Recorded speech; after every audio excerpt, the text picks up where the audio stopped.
joining us today. Today we are going to be having a discussion basically on the environment, and specifically we are going to be having a discussion on the man and the biosphere, the St. Mary's Biosphere Reserve, and it has to do with the environment and how we treat the environment and so on. And I have in the studio with me three persons who, we are going to engage in a discussion on just that, what you call the MAB, the M-A-B. I have Mr. Austin Farrier, who is Senior Planning Officer in the Department of Planning. Mr. Farrier, welcome. Thank you. Thank you. I also have Mrs. Telka Wallace, who is well known for her involvement in a lot of humanitarian and community work. She's known for that. And Mrs. Wallace is the project coordinator for the MAB project. Mrs. Wallace, welcome. Thank you very much. I also have with me Miss Dorothy Warner, who is the Secretary General of the St Kitts and Nevis National Commission for Unesco, the United Nations Educational, Scientific and Cultural Organization. Ms. Warner, welcome. Thank you, sir. Right. Okay, now, the environment is something that we are hearing a lot more today. How, especially in terms of how we treat the environment. Because how we treat the environment, it boomerangs. Definitely. It boomerangs. So, if we treat the environment in a bad way, then the environment is angry. Yes. And it comes back, yes, and it comes back to bite us, to haunt us. And so therefore, we have to think in terms of environmental conservation and preservation, to reduce our air and water and land pollution, to facilitate the conservation of natural resources, which we will be discussing today, for future generations, not just for today, but we have to think in terms of the sustainability, sustainable development, not just thinking about now, but our actions now are affecting the future. Definitely. And even as they are affecting the now, yes, and we have to ensure the protection of biodiversity, which we are going to hear a lot about, the protection of ecosystems, and to implement sustainable development, which I mentioned before, and to restore the ecological balance. Once ago I used to wonder, what is the real purpose of mosquitoes and all of that sort of a thing? But I am suppose they're all a part of the ecology, they have their function and so on, right? And to save our planet from, a lot of harmful repercussions. What is going on with pollution, how people dump their solid waste, and so on. So here we are to discuss the man and the biosphere. Those two things show that there has to be some interaction and some correlation. But in this day and age, you use man, but it's women as well. I suppose it's women, human beings, and yes. Because we're trying to get away from those sort of a very patriarchal language, yes. and to be more inclusive. Yes. But so we are going to be discussing the St. Mary's Biosphere Reserve. Now I will start with Mrs. Wallace, who is the project coordinator and who has a wealth of knowledge. She is from the area. Yes. She's from Keon. Now, what is the St. Mary's Biosphere Reserve? This St. Mary's Biosphere Reserve is an area that is set aside in our federation for conservation and protection because of the endemic species that are habitat in the area.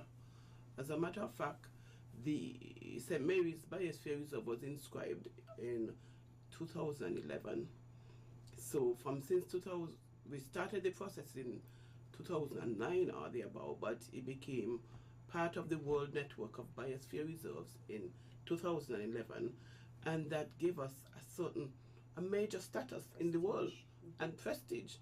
And we have done a lot of work on the ground in terms of sensitizing the community and really looking at the areas that are affected by this inscription.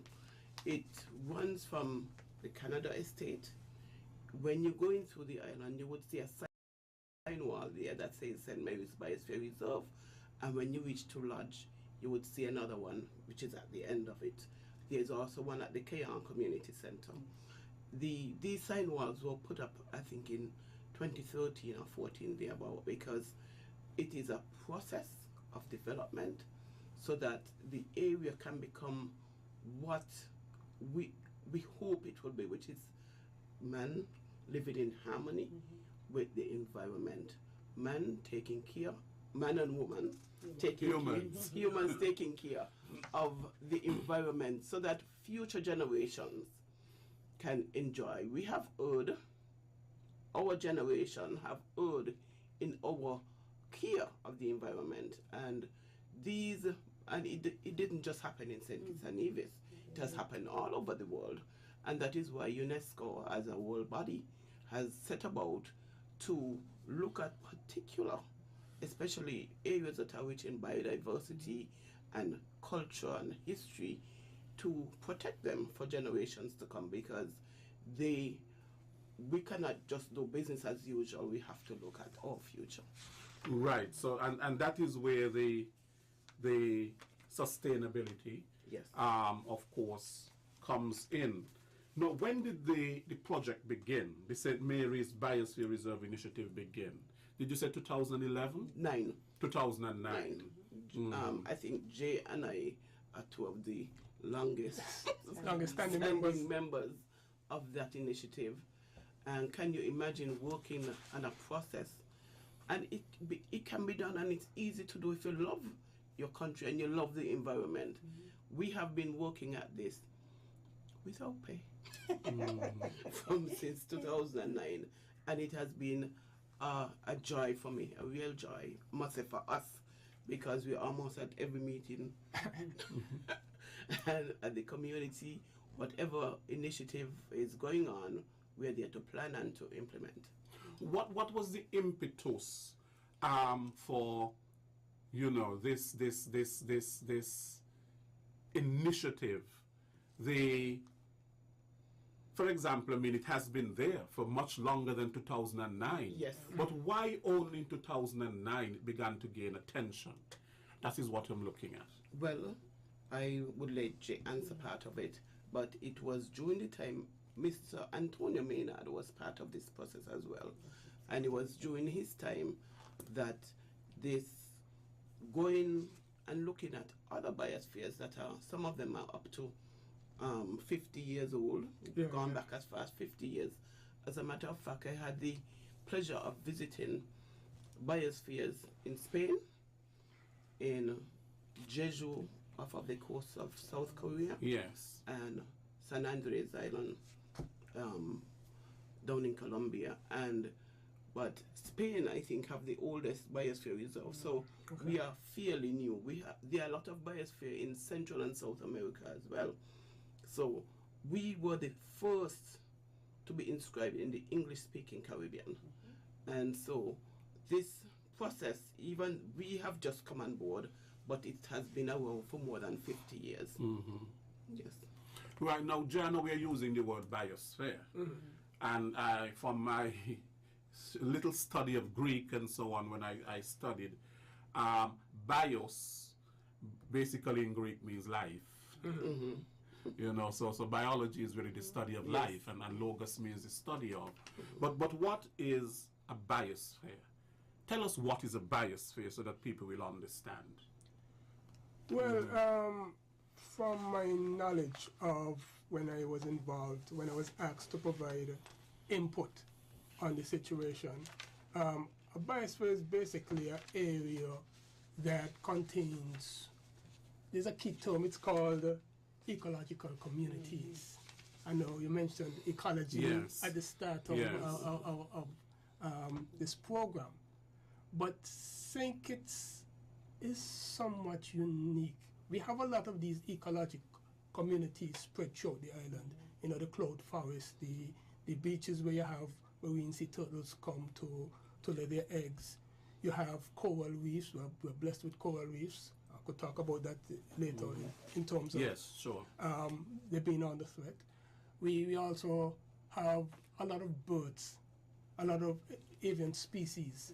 Some of them are critically endangered. Some of them haven't been seen for a long time throughout the Caribbean, but they are known to be endemic to our island. They're known to be seen in St. Kitts. And so when Mr. Maynard had approached me about the situation, I was very fortunate to be in the Department of Planning. But at that time, I don't know if people remember, we were merged with the Department of Environment. Yes. And so I was wearing two hats. I'm naturally a planner, I'm a developer, you know, but at the same time, during that conversion to the Ministry of Sustainable Development, you learn about the importance of the environment, and that's where Biospheres came in. The thing with St. Mary's, it's a small area with a huge concentration of these ecological communities. Yes. You have the mangrove swamps, you have the cloud forest, where the heliconias, you have turtles nesting, you have birds. And so that small concentration couldn't be Yes. ignored. It could not be ignored. Yes. Because we wanted future generations to be able to enjoy what we are enjoying today. And the only where I could see this happening and where we have development, because we want to be a developed nation. We are a developing nation. But the way to have development in tune with nature, we had to do something, not really drastic, but be a test project for the rest of the Caribbean. That's why we are the only one, the only English-speaking Caribbean country. And we met the designation for a Biosphere Reserve easily. The thing that brought it over the top is also the people. The people in St. Mary's, in that St. Mary area, can't be ignored. They already know about the biodiversity. They're knowledgeable about it. You have farms, you have persons who used to sustainably harvest the sea moss and these other environmentally valuable things. So the people were already doing stuff in harmony with the environment before. I'm not saying all of them. I'm just saying they were already doing it, you know. And so that brought it over the top. You don't have that in a lot of other areas, especially throughout the Caribbean, and also the laws involved. There was already legislation.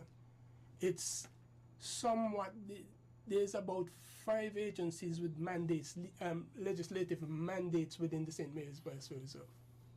You have us, which is the Department of Planning. You have DMR, Department of Marine Resources. You have Environment, who's integral. They have the NCPA, which is now going to be the NCMA. And there's OPAL, which protects the central forest area. You know, so it was a unique blend, and we couldn't ignore it. And UNESCO, the Secretariat being very aggressive, they decided, let's have a Biosphere Reserve. It's a lot of work, eh?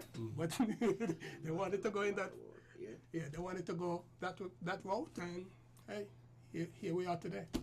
Right. I know you spoke about ecological communities, which is, you know, a very good concept to refer to it as community, because with ecology, of course, any one thing that is affected in that system, there's a ripple effect that it affects everything else. Yes.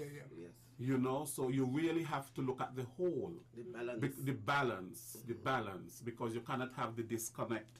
And I know that, you know, there are the spheres. There are several spheres. You have the land, of course, and then the lithosphere, they call it, and then you have the hydrosphere, which is in water, and then the biosphere, which deals with the living things, with life, and then you have the atmosphere that deals with the air. You know, and all of these things and how they are Work in tandem. work together in terms of an ecological community. Right. So and that's a very right term. right. It's the balance. But what are the protected areas specifically? If we can look at what are the protected areas. Well, the biosphere has, we call it the core zones. Biosphere, the St. Mary's Biosphere has two core zones, one at the marine and one at the Central Forest Reserve. And it is unique. Our biosphere is somewhat unique because you don't have many biospheres that touch the sea and the mountain. So ours is unique. So we have the marine core zone and we have the Central Forest Reserve that is also a core zone. As Jay spoke about the laws that protect these areas, there's and then in the core zone, the marine core zone, we have the north and the south reefs, where we talk about harvesting sea moss, and you have fish spawning and everything there. The area is so rich in biodiversity, and there's a total monitoring network that comes into play because that is where our critically endangered leatherback turtle come to nest. And we have migratory species of bird that come there to lay their eggs annually. And so there are so many different organisms that come to play. And a lot of times I was sorry for Jay because I am from the community, he's from sustainable development, and I had to make sure that all of these areas are covered. And so in terms of the core area, there is a buffer zone and different things happen in all of the areas. In the core area is critical, is protected. And then you have a buffer zone that protects the core. And then you have a transition zone that you do business in. In the core area, you can do like studies and light sports and so on. But it's very protected because of the value of the reef and what happens at the reef. Then you have the waterways that impact the core area. So you see the network of protection that has to go on to protect this area. At the Central Forest Reserve, we also have a protected area, and we have the size. Maybe Jay can tell us the size of the different areas. Okay. And if people can bear in their mind that the Biosphere Reserve runs from we wanted it to go to the beginning of Canada, but because is that still in St. Mary's though? Yes, it is still in St. Mary's, yes. so it's still in the St. Mary's. Yes. The St. Mary's Parish is still there. St. Mary's, because if you know, St. Mary's Parish jump from the Atlas area going all the way up to St. Peter's. And so in the future, there would be some kind of sign wall at Beaufort's as well, because that is part of the St. Mary's Biosphere Reserve. But going back to the size of the actual Biosphere Reserve is, we did not go. But it's about 10,000 acres, eh? Right. How much? 10,000 acres. 10,000. Yes. Yeah. Acres, yeah. Of land, yes. Of land. A little over. It's 10,000, around 10,600. That's a lot. Yes. It is. It's a big area. Because it runs from the mountains to the sea. And I wanted to add what's so unique about it, it runs seamlessly. So the core runs into the buffer, into the transition, which is in the middle, and you don't have two transitions. That transition runs back into another buffer and then back into another core. Yes. So there's no segmentation of these areas. It runs seamlessly. That is why it's so unique. You don't have two cores separated from each other. The one core runs throughout the process into another core. And you know what is so unique too? I don't know. We have had in our federation an awakening. People are now more into natural stuff. People are more now into the environment. People are now into wholesome living.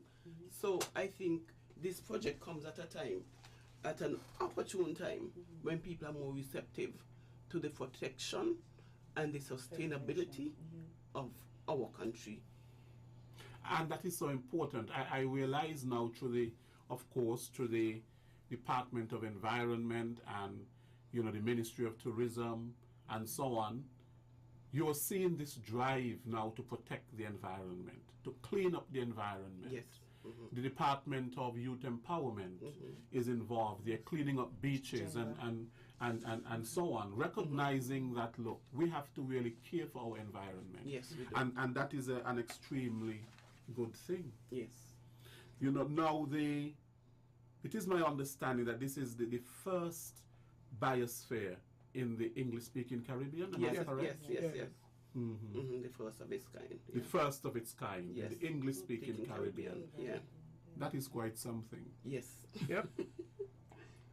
For a very small island like ours, Yes. to have, that biosphere reserve. We're punching well above our weight. We are. Yes. Now, what are some of the reasons that you can give to me for the protection of the biosphere reserve? What are some of the reasons that you can give? First of all, if we look at the Sustainable Development Goals, we see water, which is the sea, all bodies of water as being looked at as protected. And even St Kitts and Nevis, in our recent development plan for sustainable development, we articulated water resource as one of our main areas of protection. And the Cairn River, we have Holland Gut, we have Washgut, the Cairn River, we have Atlas, we have Lodge Gut that comes into play. And these are all areas of interest for protection because they converge on the beach. And to sustain life and our livelihood, fishing is one of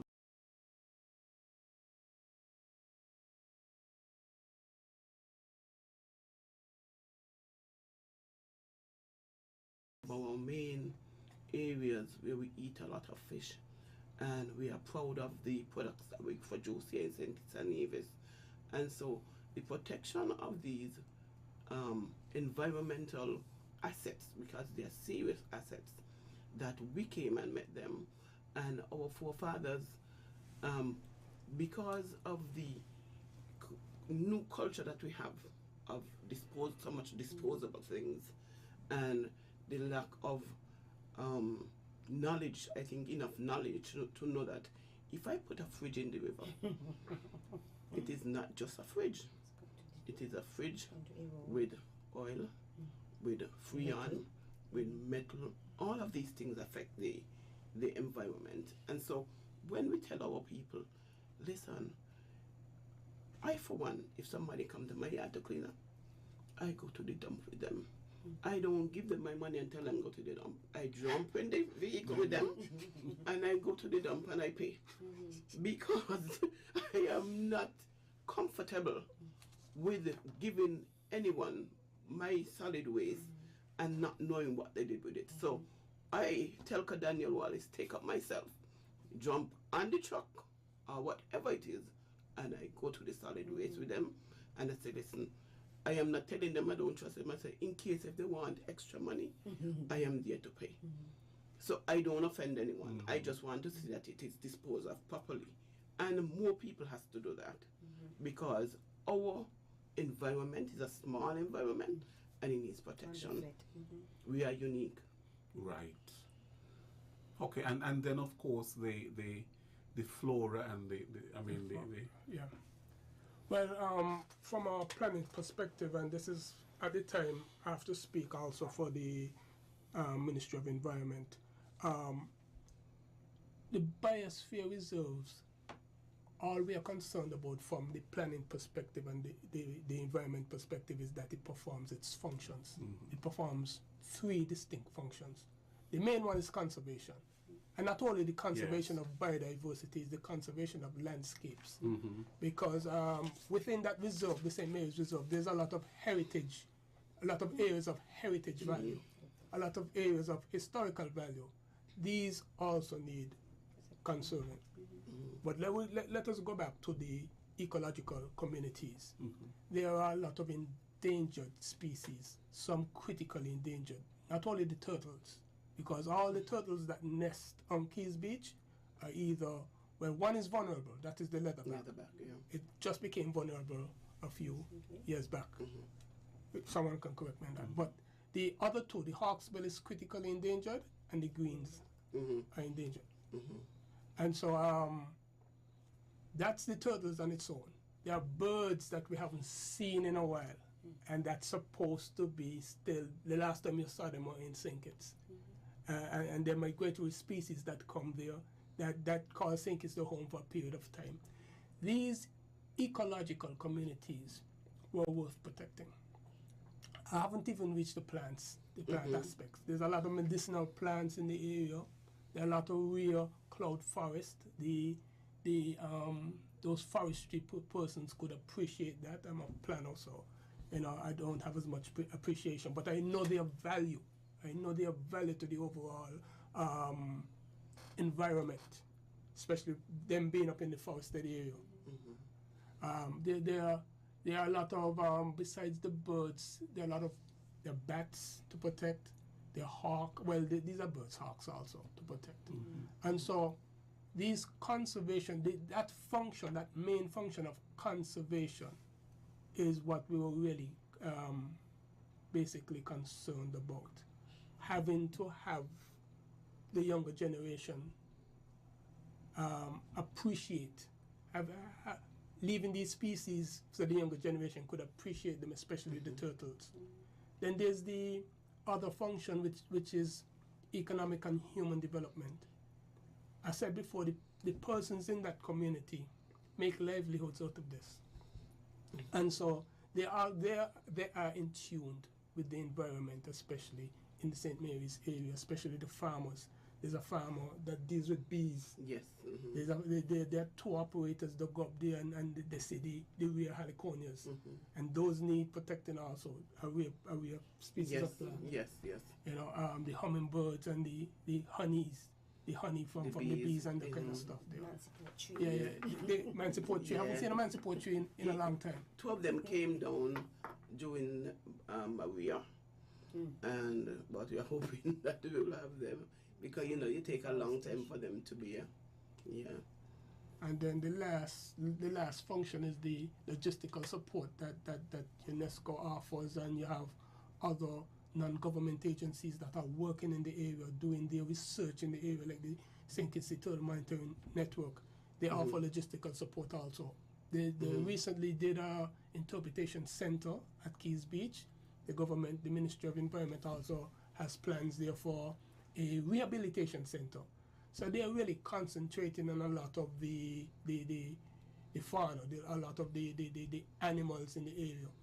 We have had some researchers come and do stuff on spiders, stuff on bats, and so once these functions continue to happen in the Biosphere Reserve, the planning department is gonna not be too concerned. We're gonna relax. There was also a study on the mindset and how people feel about the area being called a biosphere, and some of the challenges in not being able to use the turtle as meat anymore, and so on. So there was a study done on the attitude, knowledge and attitude of persons within the area towards these issues, that they became issues because you're no longer able to go down on the beach and kill a turtle just like that. We are asking you to save the turtle for future generation because they are endangered.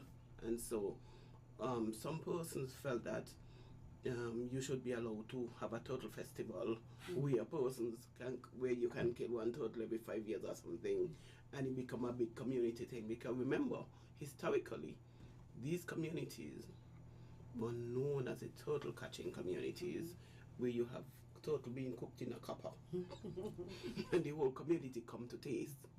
And you know, it is said that the turtle having all of these different kinds of meat, the venison part, the mutton, the beef, the pork. So Seventh-day Adventists could eat. Yeah, so. And you forget to mention an important thing.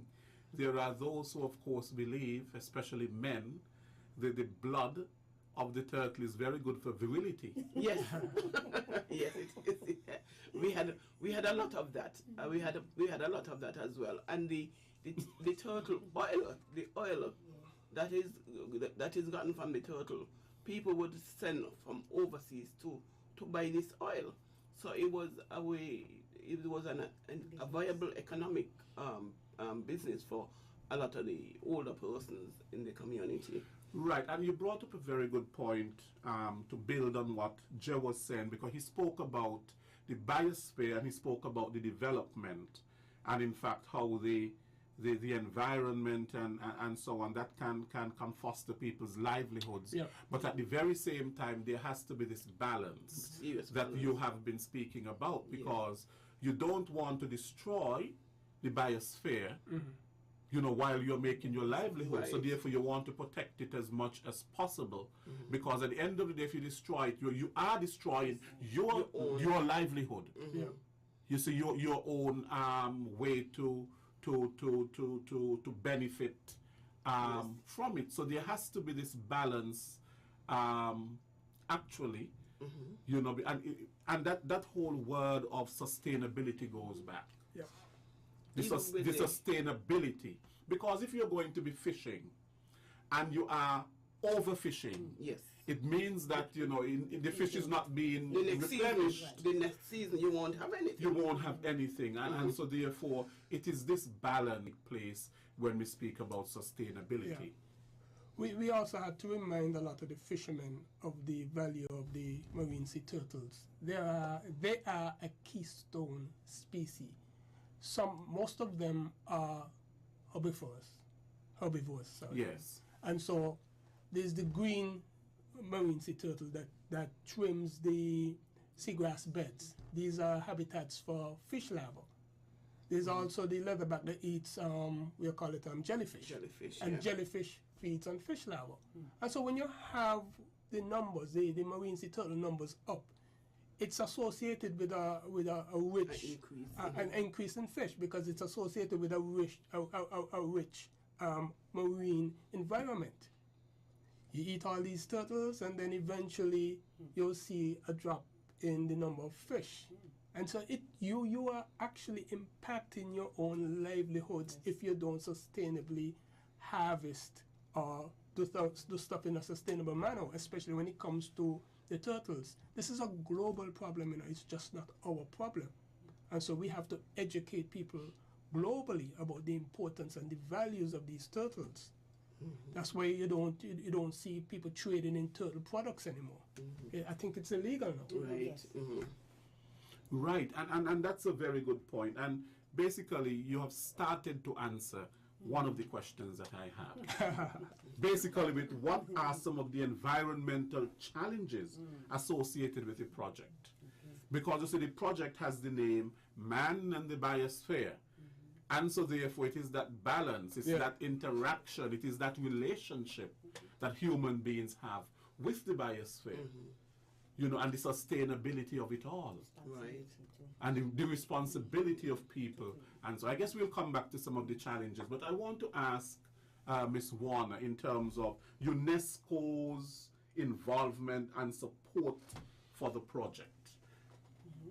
You are the key person for UNESCO. I am. Thank you very much, Mr. Wiggins. And funny enough, coincidentally, UNESCO is celebrating this 50th year of the Biosphere Reserve program, and here we are promoting our Biosphere Reserve and the project that we are about to undertake for this year. This project came about because of the bid that we had put forward for the sponsorship through the coordinator, Ms. Telka Wallace. She wrote up the program, the plan for the cleanup of the Keon River, Hermitage and Keys Bay, and the Hermitage Estate. And here we are, having received funding from UNESCO to undertake this project. So UNESCO is front and center on the promotion of biosphere reserves, of livelihoods, of development, of sustainability. And so we even talk about this SDG 6, Sustainable Development Goal 6, where we talk about clean water and sanitation. So the waterway, the water course in Keon, the better that we can protect the water course, we will have clean water and we will have proper sanitation. So this all comes down to UNESCO's mandate of making sure that things, the ecological balance is there. So this project of the cleaning up of the Keon River and of the Hermitage Estate, Keys Bays and Hermitage Bay, they all tie into UNESCO's plan for a healthy world. Right, but what has been their tangible support? Well, UNESCO has sponsored the project, providing the funding that would go behind the project, you know, to make sure that all of this happens in a real way.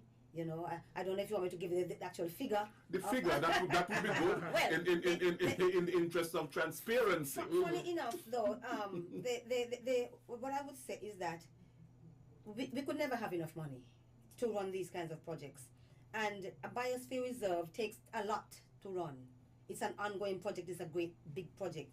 But what we have had to do to get this funding is to make a bid through the participation program project. The cap of that is only $26,000. That is in no way enough to run a project. Is that EC or US? US, okay. US. But then what happens is that because of the cutback through all the different things that UNESCO has to sponsor, we've only got $19,000 to run the project. So we have to begin to cut back on the amount of things that we even had planned to do with the project. So $19,000 to run this project starting in March to November of the cleanup of the Keon River, Hermitage and Keys Bays, and the Hermitage Estate. Right, now you have to think in terms of the economic survivability of the project. And so therefore, how are you going to go about raising money? How are you going to go about getting the resources? And you just say UNESCO has partly funded the project for the continuation of the project. I suppose that has to be one of your drives. The sustainable. Well, we're looking at the legacy of the project, because this project feed into other projects that were there before, like the sign wall, like other components. As a matter of fact, I think it was in 2019. It's 2019. We started the cleanup of the waterway. We got some small funding and we started the cleanup of the waterway. And so for this particular cleanup, we are going to start at the top of the river, so that when we come down to the bottom, there is no debris left in the waterway.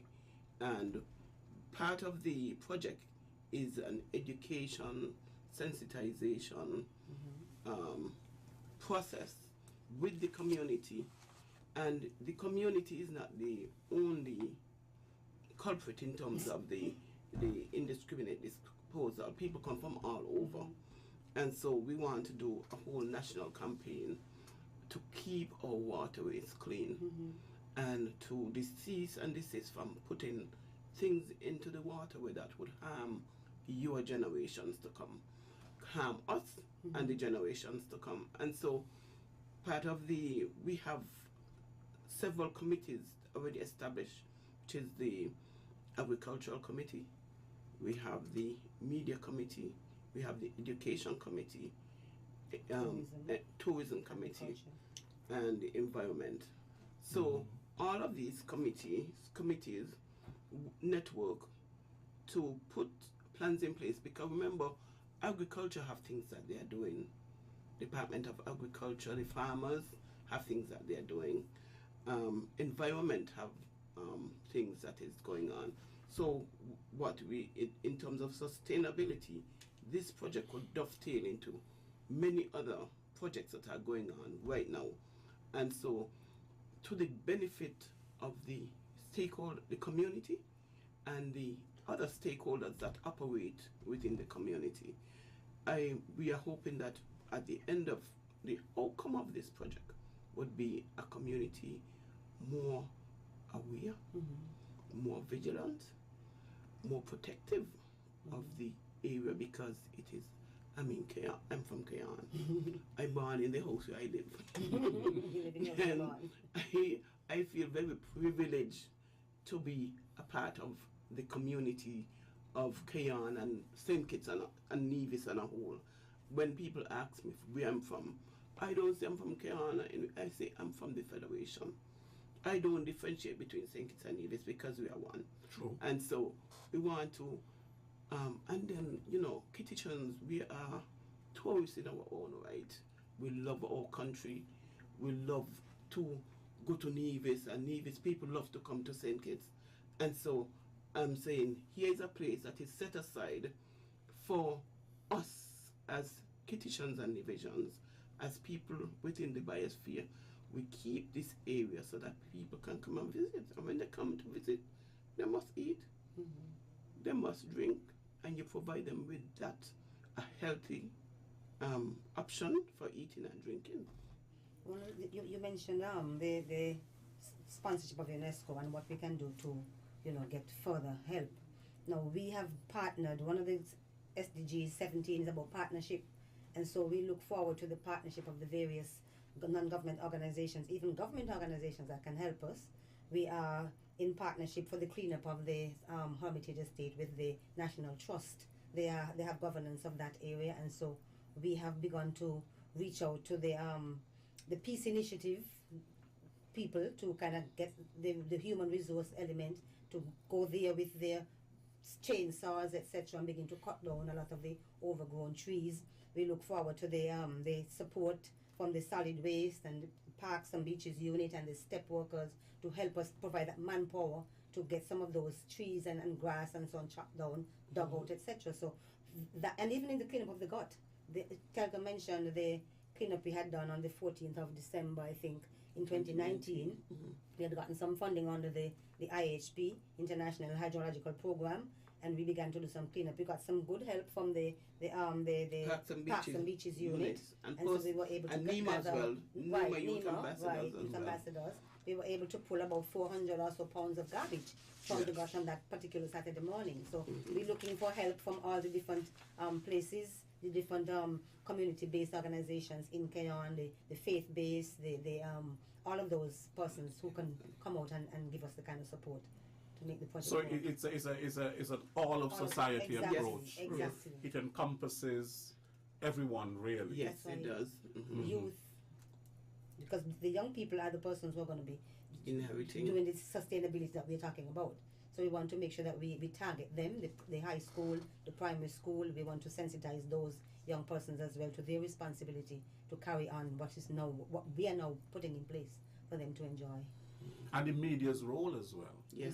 The media has a role in all of this. A major role. A major role to play in terms of sensitizing people. While you were speaking, Mrs. Wallace, about how people just dump their solid waste anywhere, and you were saying that you are such a conscientious person that you would go with them just because you don't want your solid waste to be dumped and to end up.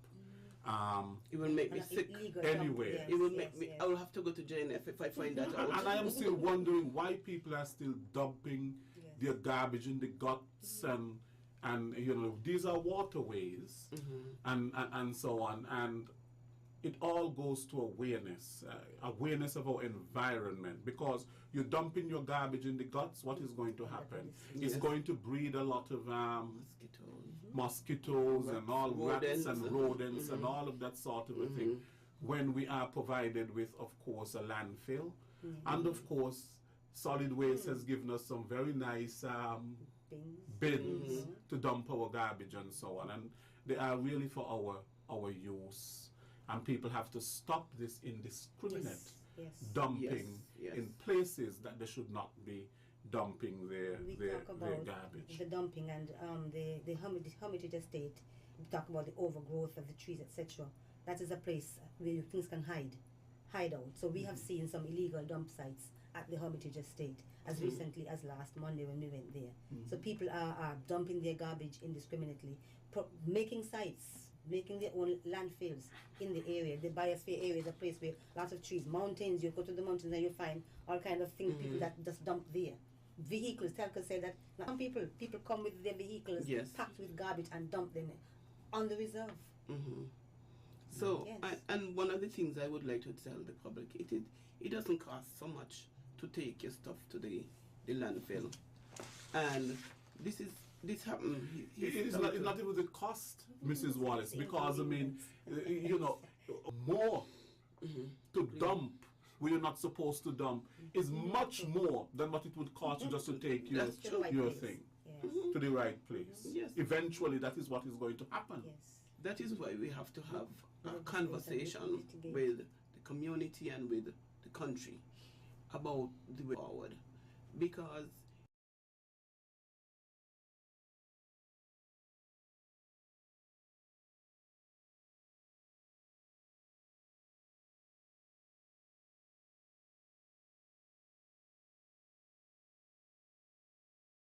it is not good enough to say that, oh, you did not want to go to the dump. You have to take responsibility for this country. All of us have to take responsibility for this country and for what we leave our grandchildren. When we're in our yard, we want our yard to be clean. We want our house to be clean. But if your house is clean and your yard is clean, but the water but some kind of pollutant get into the water that you wash your clothes with because you throw something in the water with them. And when I heard Mr. Farrier speak about the ecological communities, we may tend to think that we are separate to the ecological community. We are a part of the ecological community.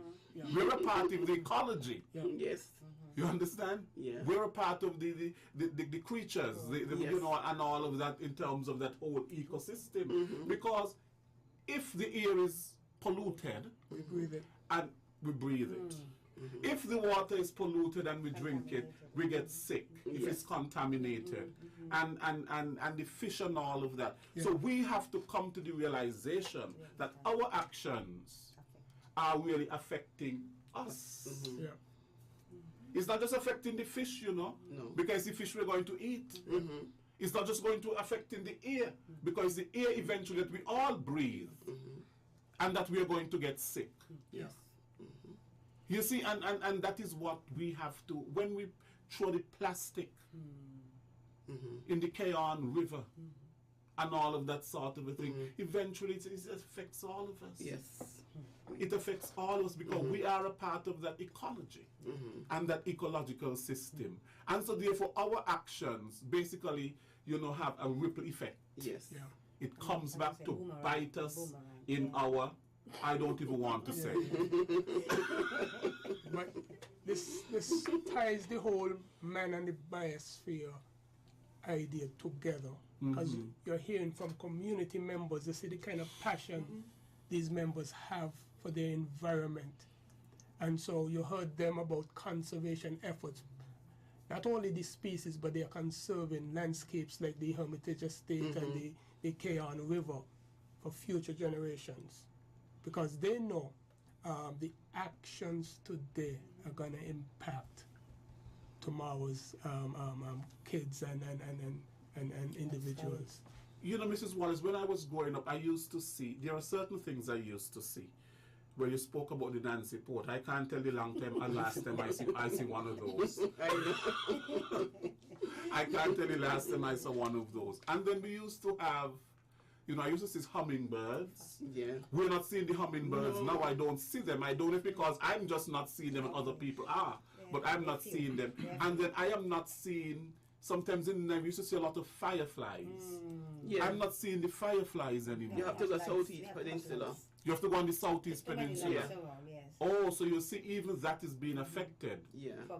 Price of progress. Yeah. So the fireflies, we used to see a lot of it in the dark and all of that sort of a thing. I don't see them, but you're saying they're somewhere else. They've moved somewhere else. They're probably endemic to there. Ours probably die out, but there are still some on the island. But because of the light a lot of light. The same thing with the turtle. They had to put up special lighting keys. Yeah, you can speak to that, Mrs. Wallace, because we see the different lighting in keys, and people probably are not aware of why you have that shade of lighting in keys. Because the light confuse the young turtle. If you have a bright light shining on the beach, it confuses the turtle, so they do not have the way out to sea. They have to go out to sea, and the sea have a special light. But when the land, the light from the land impacts the light at the sea, it confuses them. And so one of the things that was recommended is that you put lights, special kind of light that does not impact the beach in the Keys area, because in times past we had the mangroves were higher. The mangroves are not so high now, so all of that affects the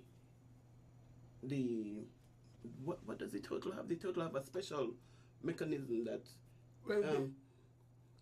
they have their own magnetic compass, so to speak. That's how I learned. They have their own magnetic compass. They know how to orient themselves properly. The glare from the sea, from the moon shining on the sea, or light shining on the sea, gives them direction. And so they become disoriented when they hatch and they see lights from the community, especially bright lights from the community. They sometimes mistake it for the sea. You see, and they go in the wrong direction. They go in the wrong direction. And do you ever wonder, how is it that a turtle that was both on Keys Beach come back there to lay? Same system. It comes right back there to lay. So they have some kind of a homing device that let them know this is where you were born. Oh. Yeah, they don't, once they're born, they don't, what they call it, forage, they don't go up in St Kitts, they leave and they go elsewhere. But when they're ready to lay, they come back to the place of birth, or close to it. The other thing that has to do with the turtles is the whole thing of plastic pollution. And we see how the plastic suffocate. They ingest it, Basically, the turtles, you know, when they ingest it and so on. In actual fact, I saw a video with a turtle suffocating because of the plastic that it had ingested. Yeah, they're sometimes confused with jellyfish, because some turtles eat jellyfish. Because you see the plastic moves. So it confused, they think it's a jellyfish. And some especially the aluminum can containers, the plastic on the aluminum cans to hold it together, that can sometimes suffocate strangle them. Their heads get caught in them. And then it goes back again to our environmental awareness and how we protect the environment. Because if all these plastics are going to end up in the ocean, end up in our waterways, in the Keon River, and in all that sort of a thing, it's a problem. A big problem. There are some islands like Barbados and so on that have either banned plastic, Antigua even, ban plastic or limit the use of plastic. I think we are moving towards that here. There has been a lot of talk about it. Yes. I think it's between the tourism and environment. You're talking about that. But there has to be, again, some campaign to help people to understand. You know, plastic is cheap and we've grown so accustomed to it, but it is also very detrimental to the environment. The single-use plastics, and ban on single-use plastics. I am always amazed that, you know, you go to the supermarket to buy bread. The bread is already in a plastic, and they give you two more plastic to put the bread. That just demonstrates how, you know, we are overusing. Where's your bread bag? Where's your bread bag? And you know, when I was growing up, I must say, when we were growing up, we used to carry our bag to shop, and they wrap up everything in a piece of brown paper. They still do that in Cuba. They still do it, huh? Yeah, you wrap up everything in a piece of brown paper and you put it in your bag. Then, when you're going to buy goat water, it's only goat water you used to cook at home. When you're going to buy sauce, black pudding, or goat water, you walk with your enamel bowl and you get your goat water. I would like to see that happen again. I mean, I believe food tastes better in the bowl. We are people on and the it's bowl, healthier. so we don't have no bowl. And it's healthier. And then that is about, again, you know, thinking in terms of our environment. Now, Mr. Farrier, what current legislation, because that is important, when you have things like the St. Mary's Biosphere Reserve and any sort of a, you know, environmental treasure like that, what legislation is in place to protect it, for example? Well, before we even got the designation, there had to be existing legislation in place, functioning existing legislation. So I can speak to at least 3 that I know of, and there are other policies that are in place. For example, my department, we have the Development Control and Planning Act that deals with development. I want to make sure that a lot of persons understand the Biosphere Reserve is not restrictive. You can build there, but there are 2 protected areas that are there for the conservation of the species that live there. But in the transition area, there are, we call it persons living. So you can build your homes there. In the buffer zone, whatever happens there has to be, it has to be done in such a sustainable manner that it doesn't impact the conservation efforts in the core zone. So the buffer zone is a little tricky. But the transitional zone developments happen. And so our act, the Development Control and Planning Act, deals with development throughout, both in the core, both in all zones, but we especially concentrate in the, we call it transition zone. There's the Fisheries, Agriculture and Marine Act. I didn't get that correct. I used to call it the Fisheries Act, but it's now amended and changed. Sure. That deals with, that's what DMR uses, the Department of Marine Resources, to deal with fishes and the whole marine environment. So that's a very strong piece of legislation also. And then there's NCEMA. It's starting to transition into NCEMA. I think they had some. They had the first reading of the bill. The first reading of the bill. That deals with the environment. I know that act, when that legislation comes into play, it's going to be a very powerful legislation that deals with how we treat the environment. There are going to be some stiff penalties also. And so those are 3 major pieces of legislation that, where were they existing? Because NCEMA was NCEP at the time.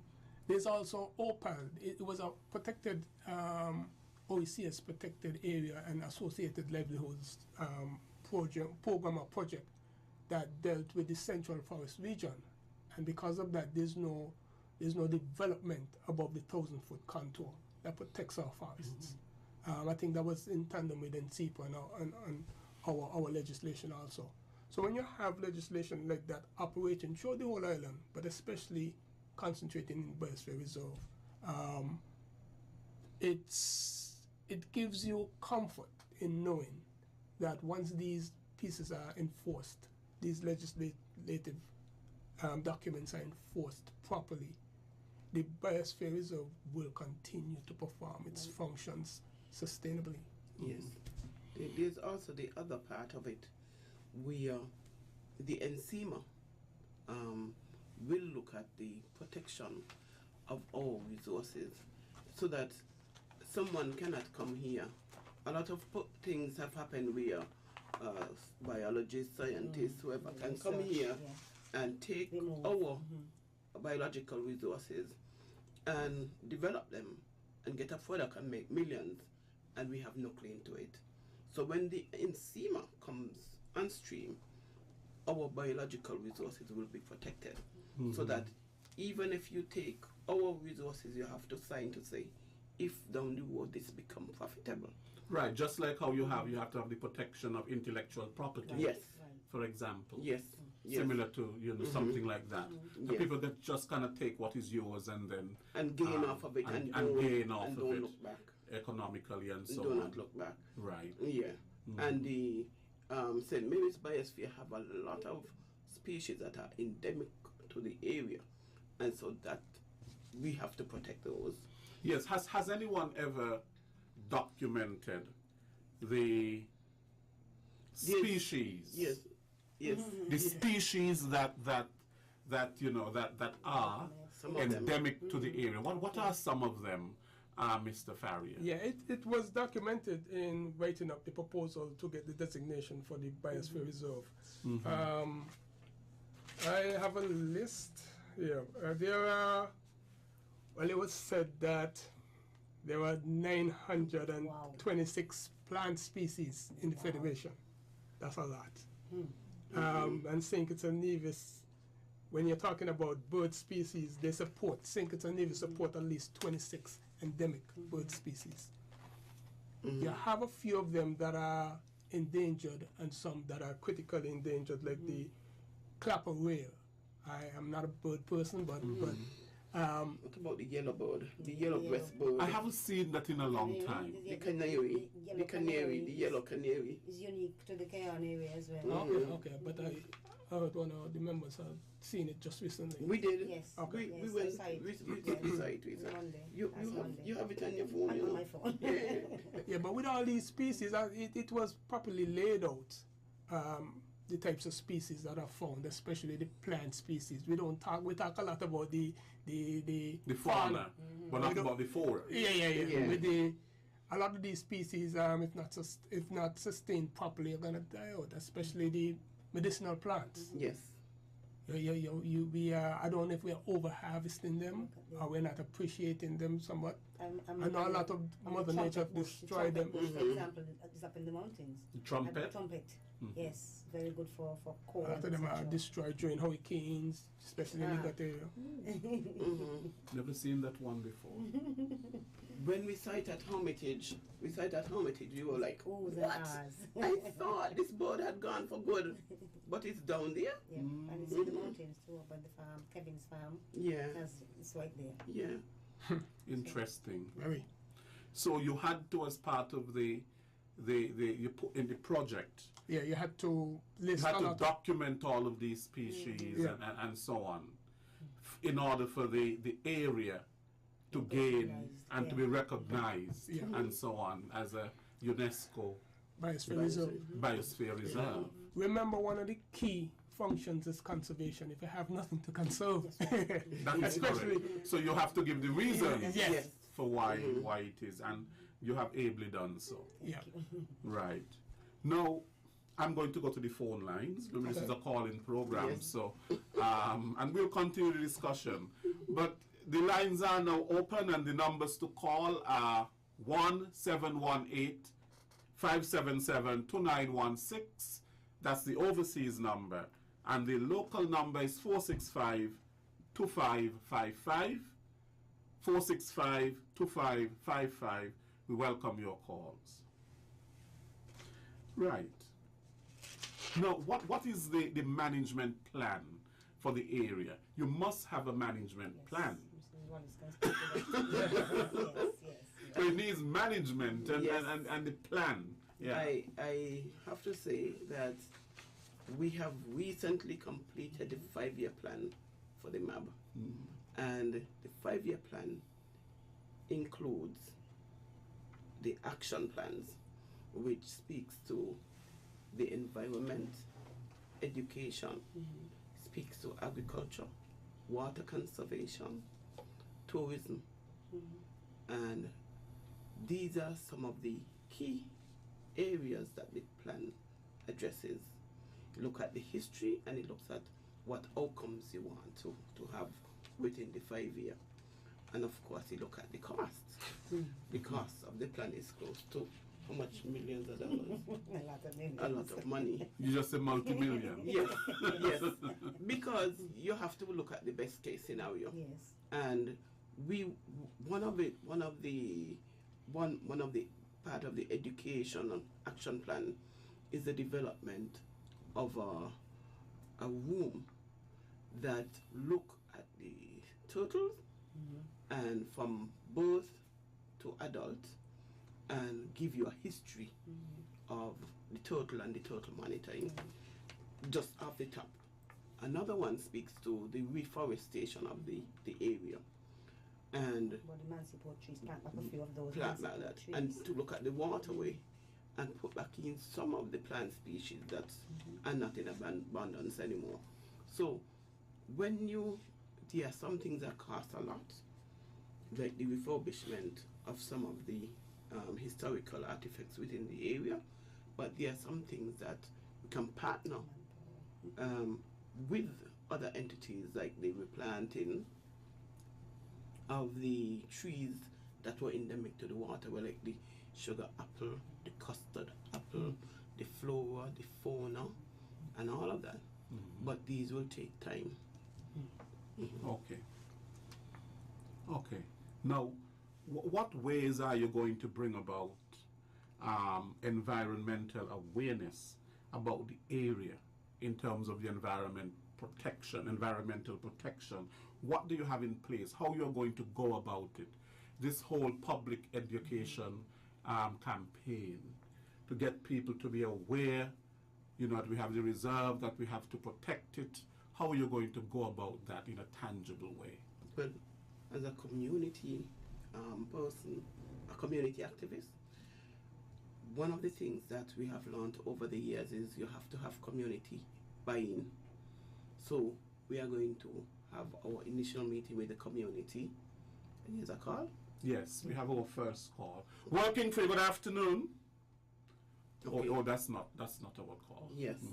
We are going to have our first meeting with the community on the 30th of March. We cannot move one step forward with this project without first consulting with the community. Yes. And so that will be the initial sensitization of the community. We now have a call. Working for you, good afternoon. Good afternoon, Mr. Lesroy Williams, and my all-the-time friend when I was on NEMA, Miss Wallace. Wallace. Good afternoon. Good afternoon, Mr. Welch. Oh, beautiful. Yes. Now, Mr. Williams. Yes. To ignore the sourcing of water from the sources in the mountain is a dilemma for all of us in order to switch to sourcing water from the sea. When the population of St Kitts is spreading into lands that are far from the coastline, are you saying that special trucks or other vehicles must be introduced for the transporting of water to the homes which are now being built in the higher lands from the sea? Also, in St Kitts, there is much talk about the aquifer on which the area of Biosphere sits. Then is the area of Biosphere the homes, then in the area of Biosphere, the homes and the businesses, places, hotels and restaurants included, are sourced from the groundwater pipes.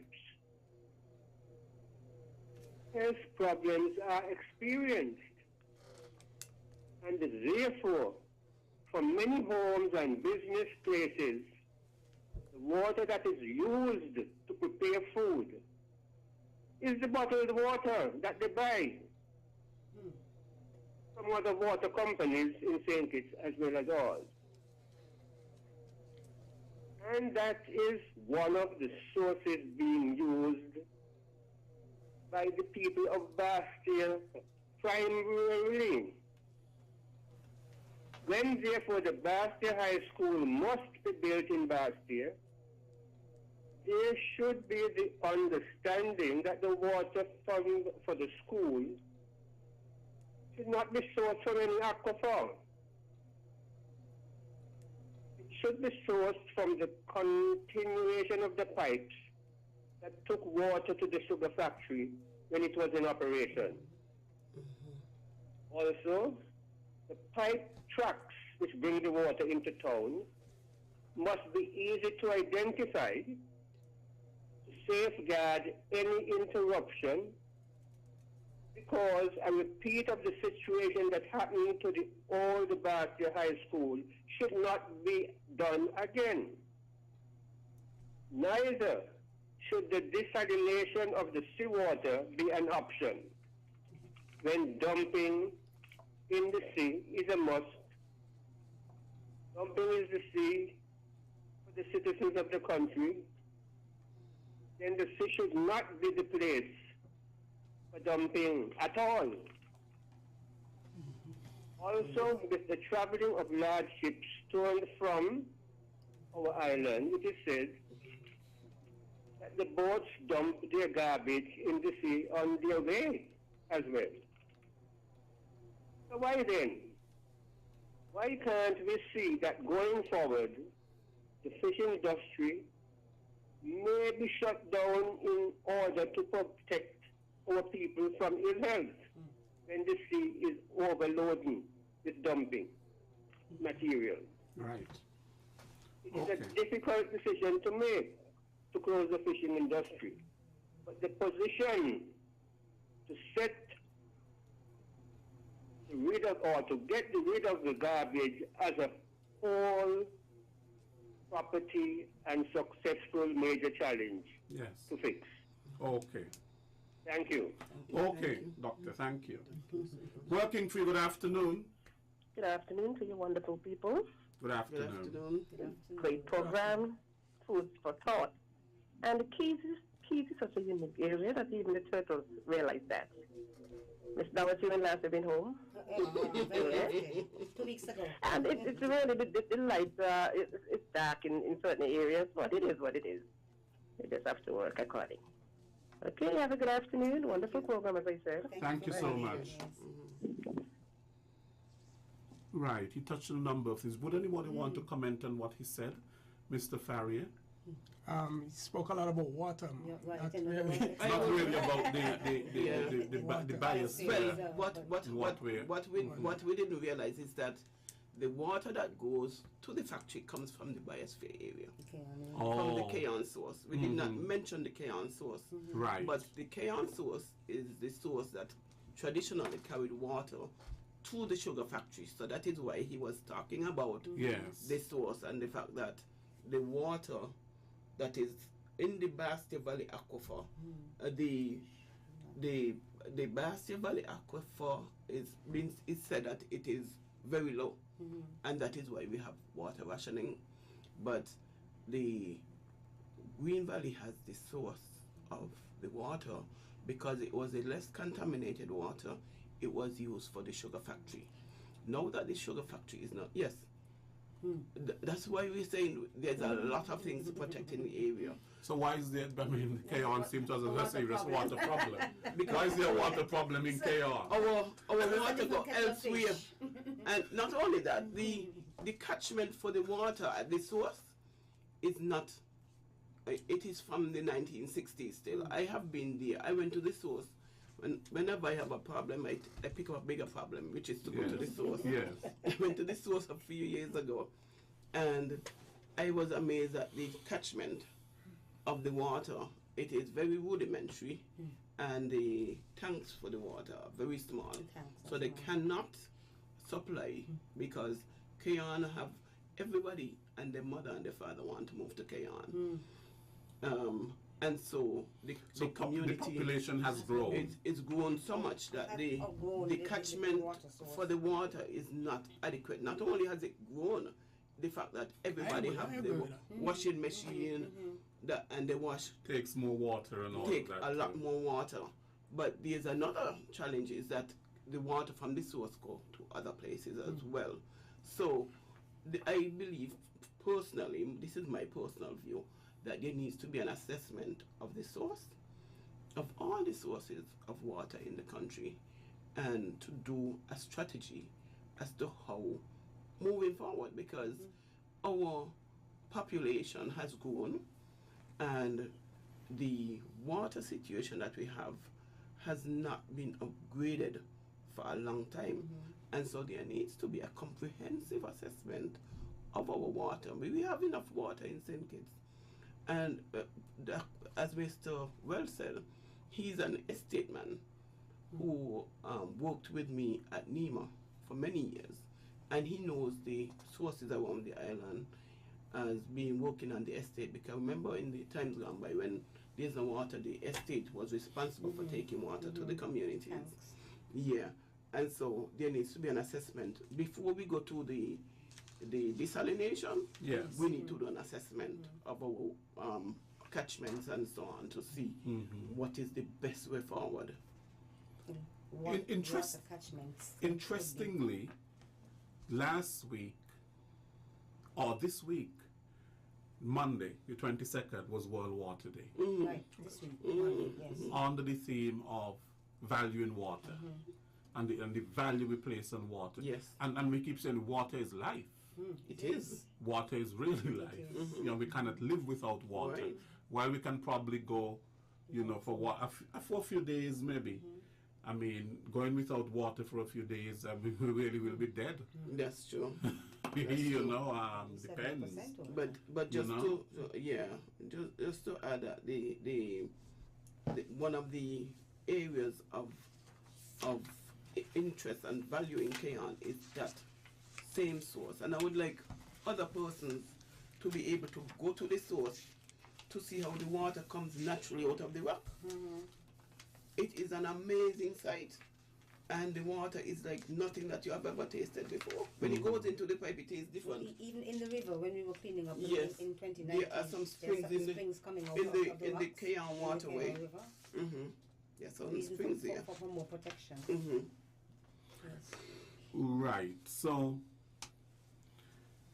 you know, I didn't get, for example, we have to start with the very young people when we're speaking about environmental awareness, because we have to develop environmental awareness.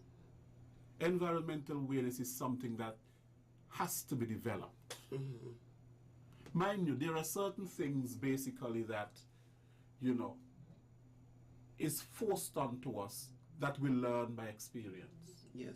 Our experience of the environment helps us somewhat to develop that awareness.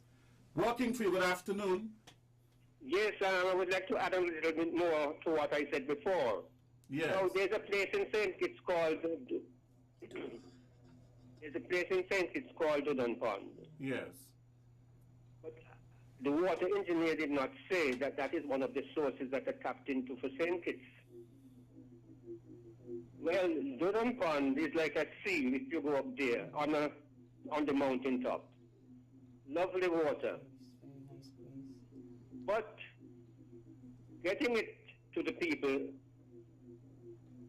unlike in the old days when the estate was functioning, presently the estates are not making an input into sourcing water from the sources in the mountain because the estates are closed. But before it was the estates, the public works, and the sugar factory. Now it is just the government alone. And therefore it seems as if there's a problem in traveling to and from these water sources and also keeping the roadway Yes. clean and clear. The challenge. The challenge. So we have to overcome that because St. Kitts is good water supply throughout. But if it is not tapped into properly, then therein lies the problem. Yes. Okay. The government in the old days put dams and reservoirs in many communities, but they had to be, surveyed and looked at regularly in order to keep them the way they should be. Otherwise, people will tap into them for the feeding of their animals and what have you and what have you. Because when I was an estate manager, that was part of my duty on my own estate, because the estate were between the mountain and the villages, and water had to go to our homes and that sort of thing. So pipes had to be brought from the water sources to the estate yard, and I had to regularly monitor the situation so as to avoid wastage, because the people used to break into them to feed their animals and that sort of thing. The same thing over at Kayan when I was working there. And you go to Green Hill, that was the main water source, and you go into the gut and you see old fridges and so on, place close to the gut where the water is being interfered with. And, you know, the people will bring their animals, and you have to be able to deal with a situation like that properly. So therein lies the problem. We have a lot of work to do on St. Kitts so as to keep ourselves on track. Thank you. Okay, thank you so much. Thank you. Right. We have another call. Working for you, good afternoon. Working for you, that's why. What's going on? I'm very well, Jam Down. Let me tell you how I feel, you know. How do you feel? Because it's Wallace, good afternoon. Good afternoon, sir. That's right. Yes, sir. Anytime I hear you talking about the environment, who in charge don't care about the environment. You know, I got to tip my hat to the minister, Mr. Evelyn, hearing with his first budget address in the House of Assembly, and the way how he rests it down and think it's ministers them about the environment. I want to know where the same box be if they didn't listening. I mean, that young man said anytime he come from Nevis, he walk around the market, and when he look at the seashore, he want to know what's going on. He have a young lady walking his ministry. She was on the video with Miss Hazel, and I think that's how you bang her down because she very rough. I can't recall her name, but she was with the PS, and to me she no more on the PS when it comes to the environment. But I say that to say this. It look like people checking think it's people for a joke. Look what's going on down there in front of the waterfront, down there, the environment. Look what's going on down there, and everybody keeping a blind eye to it. Not me, no. I don't hear me, no. Because I didn't in the back. I was in the front. You understand? Man, come on. What people taking us for a joke? With item in rams and house for the environment? Man, come on. I want to tell the young lady there, Miss Wallace. He had a line there from Green Hill. He used to supply the sugar factory from Green Hill. Why the top off the line? The line there should have gone to the factory. That used to cool in the coolers them in the factory. Why the top it off? And I come on, people are stupid enough, people in this country, you know, we know we used to go on here. Have a good day, let's why. You take care. Okay, you take care. You know, me and Fred, eh? Yes. Born here. Okay. Yes. Right.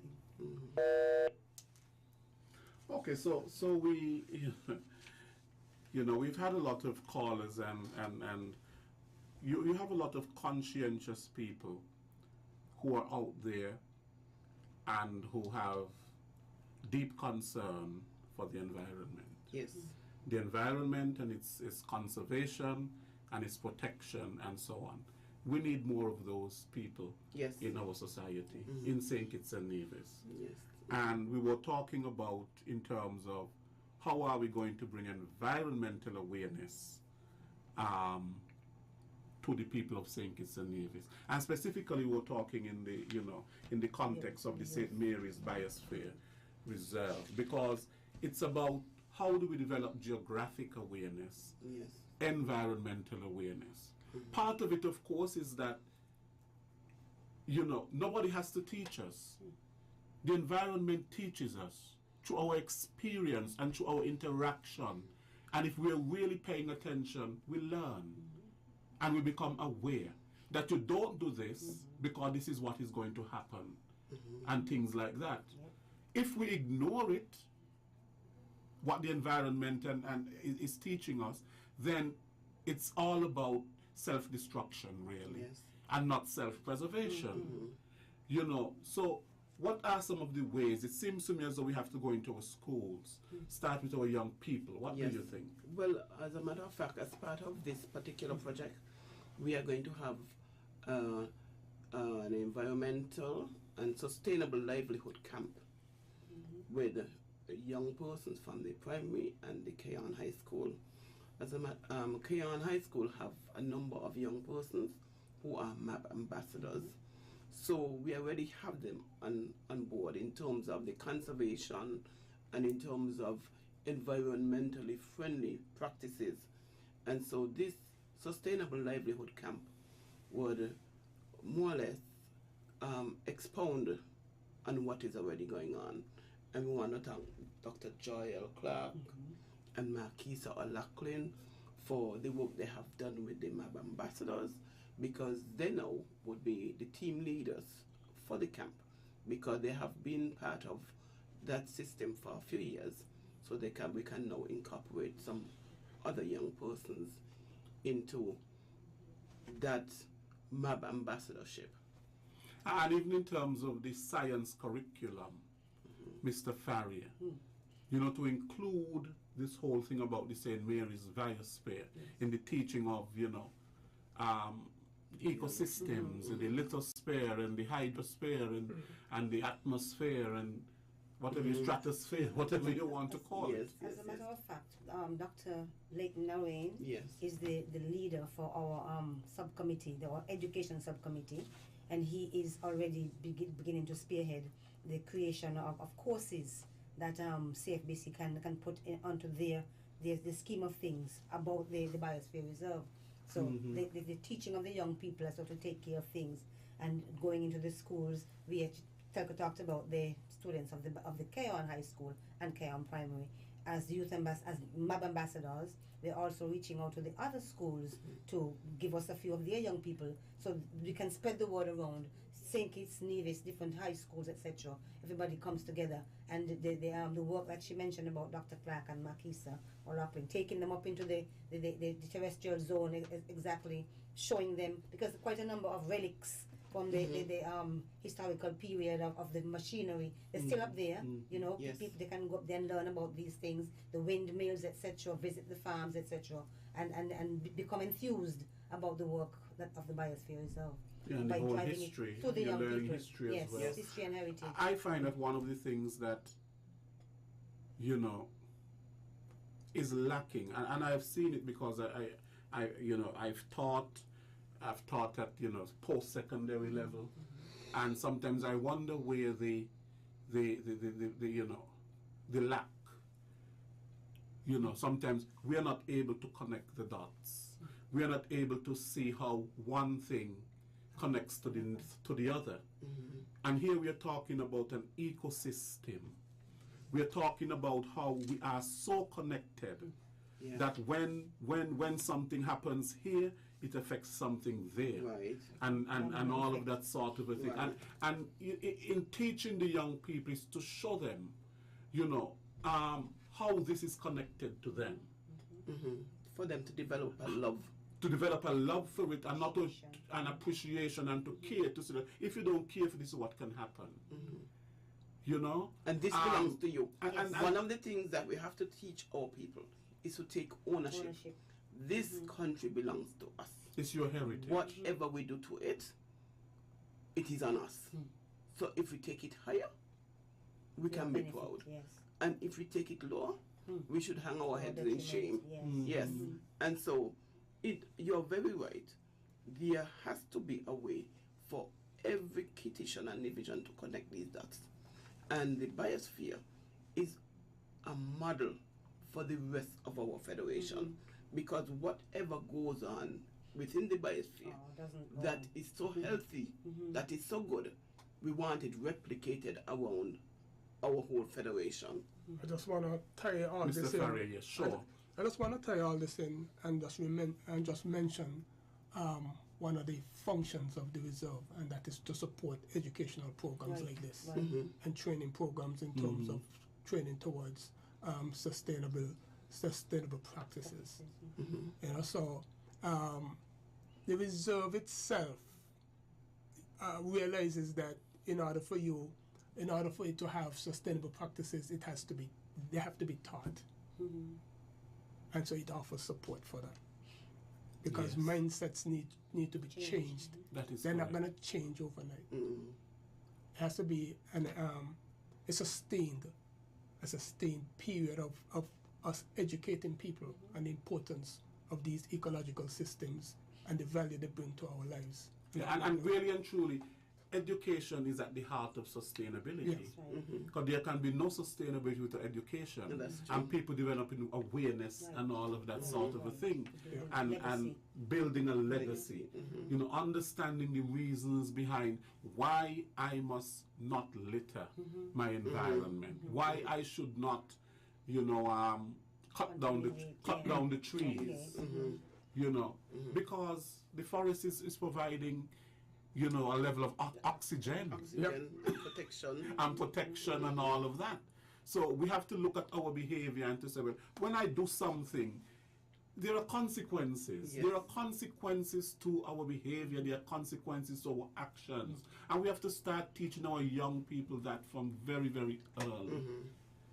You know? And we as adults, our lifestyle have to mirror what we want to see in our To the children. example. That is correct. Yes.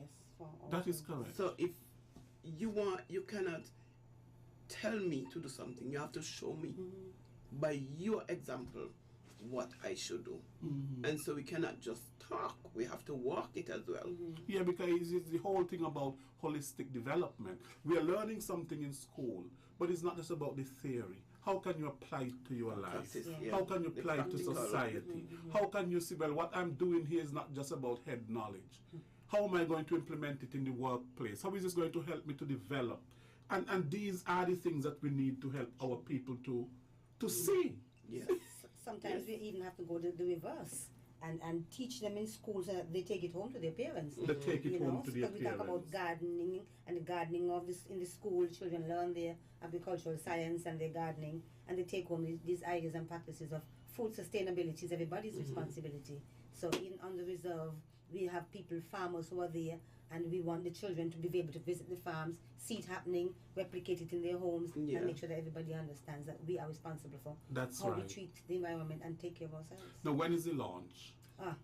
The launch is we're launching right here. You're launching it We're right here. This is the launch. Yes. Okay, very good. So- But so- yeah, okay, yes. wonderful. You know, we're out of time, and But let me just say a few words yes, to before we wrap go up. and to, As we launch the project entitled Cleanup of the Cayon River, Hermitage Bay, and the Hermitage areas, I want to make an appeal to the general public, residents of the St. Mary's Biosphere Reserve, to partner with us in the rollout of this project. Basically through education, learn as much as you can about your history, your heritage, the environment, so that you can be somebody who can help us to conserve, to preserve, protect the environment for generations yet unborn. We see, for example, we want to protect the biodiversity. We want to make sure that people understand that they need to desist from these acts where they gain individual, personal gain, so that they can leave the relics. We talked about the demolition of the site at the Hermitage area where people are going for the stones for their own personal gain, but they're eroding the history and the heritage of the area. So we want to talk about the illegal dumping and encouraging them to use the government landfill site for their own dumping purposes, and basically leave things in place so that we can all benefit and learn as much as you can. Come on board with us so we can roll out the project to the benefit of all the people of the area of the reserve and St. Kitts and Nevis in general. thank you, We Mrs. want- Wallace. Just Yes. parting I- words. I want to thank you for having us here today, firstly, and to invite all stakeholders who operate within the biosphere area, as well as the community residents, to come out on the 30th Yes. to our first community meeting. You know, when a train is going, when it comes to your stop, you jump on, because you don't want it to leave you, and we don't want this project to leave anyone behind. So we are asking all stakeholders who operate within the biosphere area, which When runs it's your turn. from Canada down to the Grange, and all residents, all you who have restaurants and shops, all you who live on the corner, we Part of want a you there. community club. You are part, you are a stakeholder, a valuable stakeholder, and we want you there. Mr. Farrier. Well, I don't know what to add, but thank you for having me. I just want to reiterate what Ms. Wallace and Ms. Warner said. This is an important time for us to hear your voice and your input on how you want this biosphere reserve to move forward. It's not just for the persons living in the communities within this reserve to enjoy, it's for everyone in St. Kitts to enjoy. Because at some point in time, we were considering making the whole of St. Kitts a biosphere reserve. Yes. Right. It's just that I had to appeal for us to cut back. Sure. Because it's a lot of work, as you recognize. It's a lot of work. It's a lot of work. But it's worth it. It's It is. It is worth it. It is. Yeah. But it takes future generations also to join us, come on board, and help us, in terms of developing this reserve to its full potential. Yes. Right. Well, I want to thank all three of you for coming. I myself am very excited to hear so much about it. I live in Molyneux. I'm outside of the geographic area, but I passed one, and I've always seen the signs that are there. Yeah. The structures they're talking about, the map, but never really fully understanding it. And so, this has really been an exercise in me understanding more about it.